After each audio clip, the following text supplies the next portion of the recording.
For some background on moral injury and trauma payoffs, see my last lecture on moral injury in the Walking Dead universe.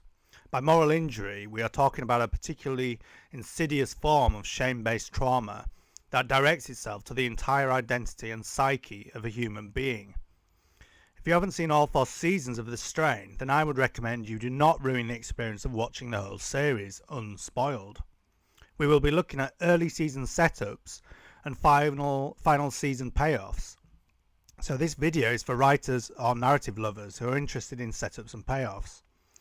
It is clear that the writers of The Strain, basing the TV series on a trilogy of horror novels, were very intentionally thinking in terms of moral responsibility for each character.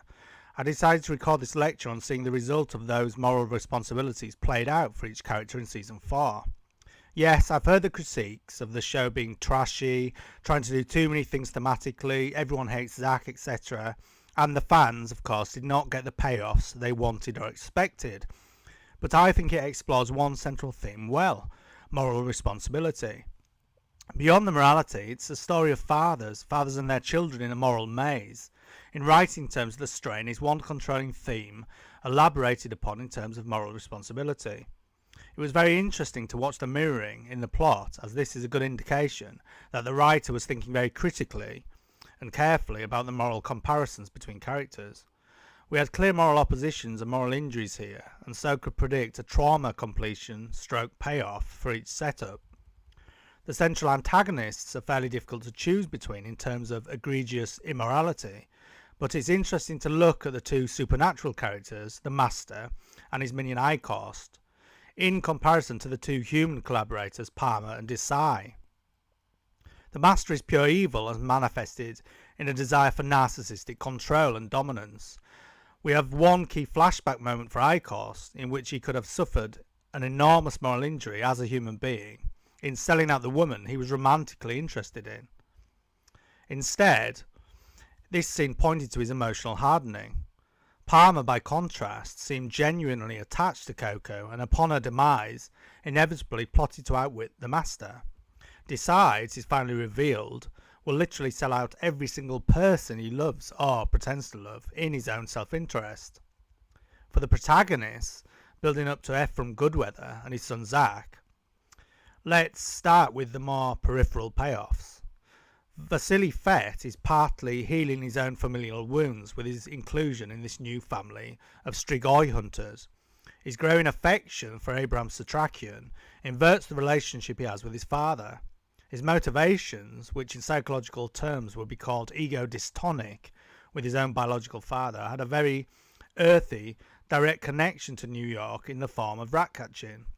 Conversely, his father had become academically avoidant, trying to psychologically escape his own family's intergenerational trauma, which involved yet another moral injury in the personal history of Fett's grandfather as a wartime collaborator. Fett exorcises the ghost of this intergenerational trauma by working against the interests of the post-Illumination collaborators. He is the central figure in locating the nuke that will be key to their victory, almost literally taking it from the hands of the man who was responsible for his grandfather's moral injury, Thomas Icost. Fett exercises the ghost of his own parental conflict by adopting a father figure whose ambition he shares to such an extent that he will sacrifice his life for it. In psychological terms, this would be called ego-syntonic, with personal qualities and desires in total alignment with the adopted father. Dutch Velders also heals a paternal absence by adopting Satrakian as a father figure, being the single character who teams up with him post-Illumination and eventually rescues him. She actually has a complex arc of very gradually and progressively ditching her cynicism and self-interest. This arc can be seen in her reasons for breaking and then unbreaking the internet. Fixing the internet as important human technological infrastructure is the final big trauma completion of the series. Gus Elisande is yet another example of an arc involving the slow sloughing off of self-interest. It is his actions transporting the Master in his sarcophagus that Satrakian built, of course, which allow the Master to infect and dominate New York. His actions, revealing moral injury, unknowingly came to violate the oath he'd sworn to his uncle to effectively step up as father/protector of the household, including his mother, in his father's absence. Combining moral injury with simple revenge, Gus comes to see the repercussions of his decision to transport the sarcophagus. His sarcophagus in a vehicle comes to be morally inverted when his moral error is healed via a nuclear warhead in a vehicle, with Gus and the men he persuades to fight the Master protecting its movement and its final destination. Abraham Satrakian is the moral mirror of the Master as father, with a decent amount of character depth there. It's not that he's only seeking revenge following his wife's infection by the strain.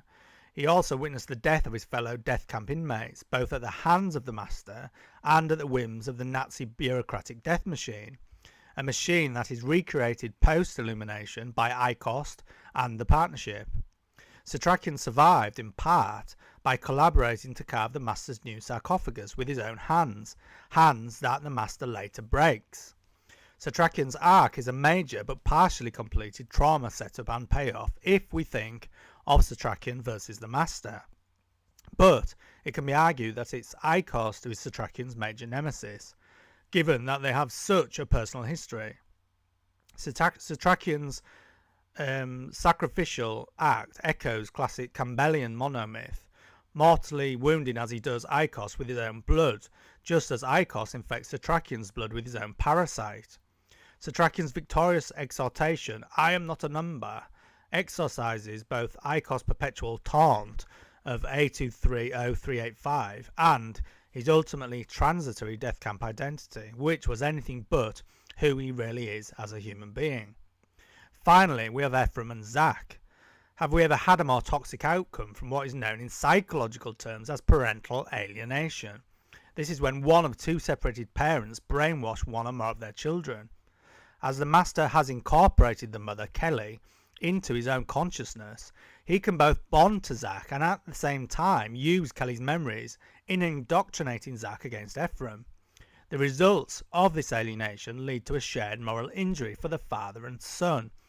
Both, in the end, feel responsible for the decimation of New York. Once we identify this as not only the key father-child dynamic, however much we dislike it, also the key moral injury in the plot, we have a predictor of the dramatic ending and the way in which this trauma setup will be paid off. Ephraim must totally invert the way he sacrificed his family for his work, and Zach must physically mirror and morally invert his nuke button actions at the end of Season 3 to rid himself of the injury and the Master.